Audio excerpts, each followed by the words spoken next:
Wes, let's talk about property standards as they relate to trees and hazardous trees.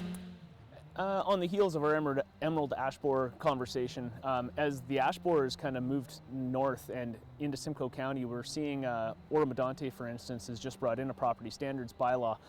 In most cases, historically, property standards was, your neighbor calls and complains because you've got 3 cars in the driveway with no license plates and it looks like a junkyard.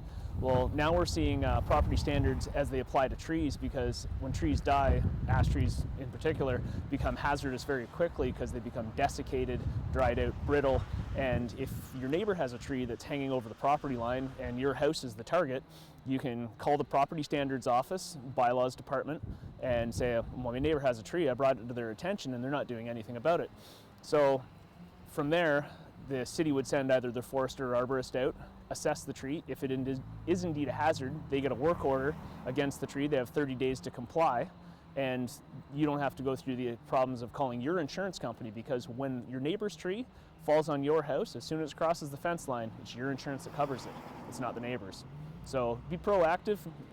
It doesn't generally cost anything to have an arborist come out. Always look for an ISA certified arborist to come out, look at your trees, give you a free assessment. If there is hazards, they'll be able to point them out to you and give you a course of action you should follow. And very quickly, municipality laws as they relate to trees on property. Private tree protection bylaws, we're starting to see them moving north. In the southern part of your viewership area in York Region, there is tree protection bylaws. We're starting to see come into Innisfil along the waterfront areas, but by and large in Simcoe County, we don't have private tree bylaws for removal on private property.